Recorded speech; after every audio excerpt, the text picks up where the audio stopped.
Hi guys, Auntie Cynthia here and welcome to today's video.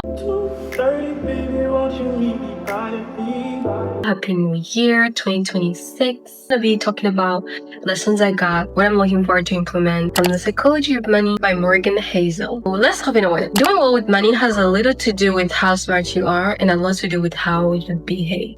Financial success is a soft skill where how you behave is more important than what you know.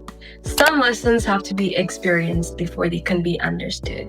You can't convince someone to do something. Don't do that. In fact, once you say don't, their brain just runs to doing it until they figure out why you didn't let them do it in the first place. You gotta experience most of these lessons until you can get them.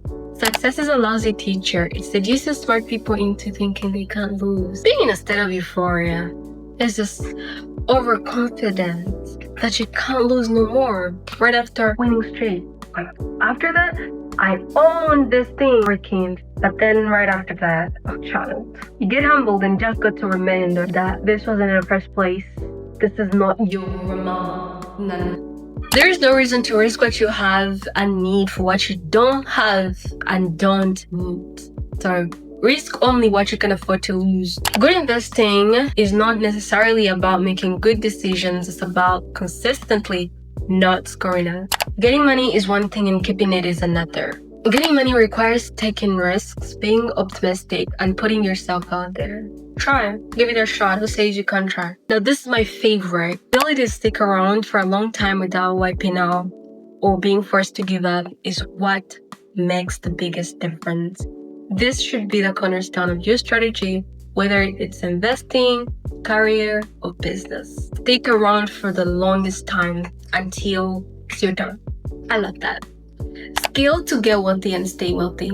Also, having an edge and surviving are two different things. The first requires the second. You need to avoid ruin at all costs. More than I want big returns, I want to be financially unbreakable. And if I'm unbreakable, I'll get the biggest returns because I'll be able to stick around long enough for compounding to work wonders. That is what it's all about. You can be wrong half of the time and still make a fortune. Not whether you're right or wrong that is important, George Soros said, but how much money you make when you're right and how much you lose when you're wrong.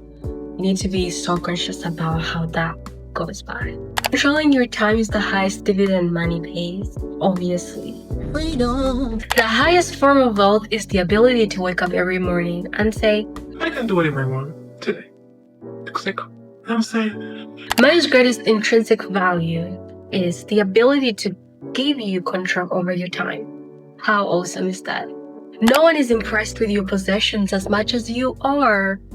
So don't try tooth and nail to prove to anyone on how better you are or how much money you make or how this and this is going, because they couldn't care less. No one really does care that much.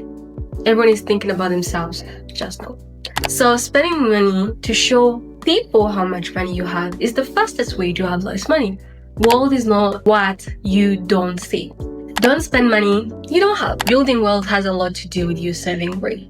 It's important to plan on your plan, not going according to plan. So protect your capital at all costs. That's what I got out of that. Wisdom is having room for error, acknowledging that uncertainty, randomness, and chance are ever present part of life. Only way to deal with them is increasing the gap between what you think will happen and what can happen while still leaving you capable to fight another day. Protect your capital at all costs to play the conservative game while being aggressive at the same point in time. Conservative and aggressive at the same time. You're not scared of taking risks, but then after those risks have been taken, remember it's uncertain whether you're gonna win or lose. So be sure to leave room for error. That's what I got out of that. Give yourself room for error. Oh my gosh, it was the second point. Not second, it was the next point. Be aware, taking financial cues from people playing a different game. Learn from them.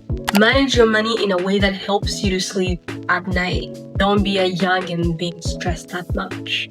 And become okay with a lot of things going wrong. It's highly possible for a lot of things to go wrong just before they go right. And define the game you are in. Make sure your actions are not being influenced by people playing a different game. contrary to yours. And that's all with what I got. Still gonna read again because I'm pretty sure I left that up here. But I'm so much in love with it, and I'm gonna find you guys in with more. Such a good book. I know I can't break down every single lesson, but I highly recommend it. It's such a good read. Even if you're not a reader, but it should have been called Psychology of Trading. It's the best. And yeah, that's it for today's video. Allow me to say you enjoyed it. If you did, endeavor to like, comment, and subscribe. Turn on post notifications so that you get notified each single time I upload new videos. Follow my Instagram link in the description. Catch you in my next one. Peace and love.